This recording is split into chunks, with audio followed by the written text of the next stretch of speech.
Papa Eds, binuking ni Kalingap Rob. Wifey, miss na rin si Hubby. Ano yung nabasa mo kanina? OMG, nahuli si Papa Eds. Namin natin yan. Syempre, bago ang lahat, hello, hello. Hello, hello, pag-ibig. Hello, hello sa ating mga subscribers, listeners, viewers, at dyan po sa ibang bansa. Hello, hello po mga OFW. Shoutout po sa inyo. Ayan. At kung bago po kayo sa aking channel, please po subscribe Kalingap Kel, like and share, and don't forget to click the notification bell para lagi po kayong updated sa mga bago kong videos. Ayan, bago natin pag-usapan ang ating topic, patuloy nating suportahan ang ama ng lahat, ang bumuo ng Kalingap.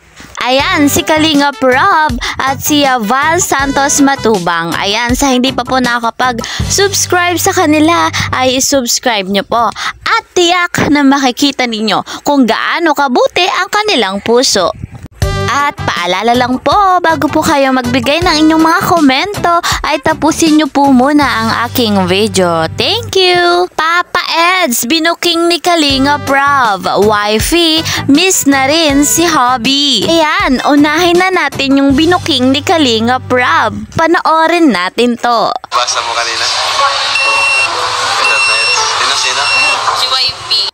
Ayan, si Wifey ay, ayan, pero bago ang lahat, credit to the owner of the video, Kalingap Rob. Ayan guys, mga Kalingap, panoorin pa natin. Sino? Si Wifey. Kachat ni Kuya Edu. Papa Eds! Ay, kinikilig na naman kaming mga team Edsy!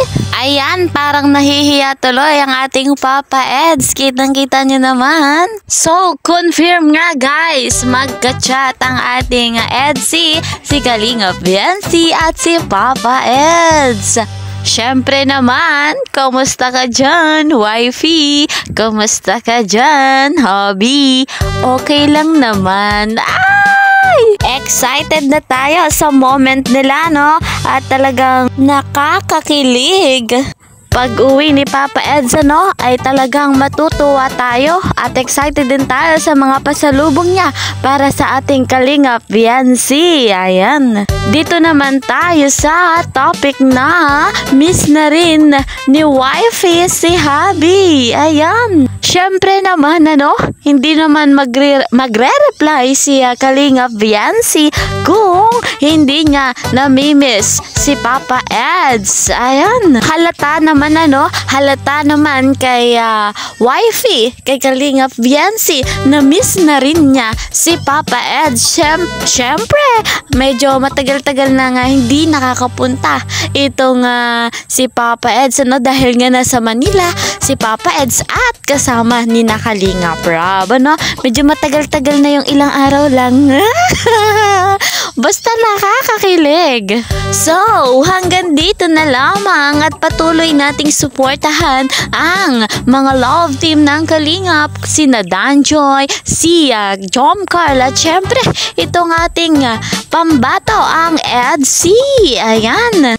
Thank you so much for watching mga viewers, listeners, subscribers, at syempre dyan po sa ibang bansa, mga OFW. Thank you so much. See you sa next video. Bye-bye.